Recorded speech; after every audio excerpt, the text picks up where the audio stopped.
आज आपल्या इथं अनिल दमदाडे आणि त्यांची ही श्रावणी पुतणी ही आपल्या इथं आहे. त्यांचा जो शुगरचा रिपोर्ट आहे हा 806 रिपोर्ट 876 रिपोर्ट हा शुगरचा आहे.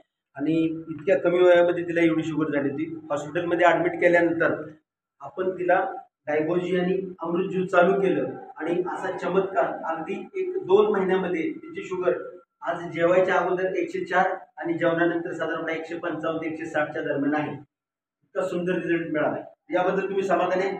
एकदम ओके, समाधान. थँक्यू. आणि दुसरी गोष्ट सांगायची म्हणजे माझा मेवना पुण्याला असतो आणि त्या मेवण्याच्या मुलाला स्वादुपिंडात खडे झालेले 7 MM चा खडा आणि स्वादुपिंडामध्ये शिर असते, शिरत ते खडे शिरलेले, शिर 3 MM ची, खडा 7.5 MM चा. मुलाला खूप त्रास व्हायचा, खूप म्हणजे खूप त्रास व्हायचा. त्याला पुण्यातल्या कुठल्याच दवाखान्यात हॉस्पिटलमध्ये त्याचा इलाज नव्हता. मुंबईला सुद्धा कुठला इलाज नव्हता.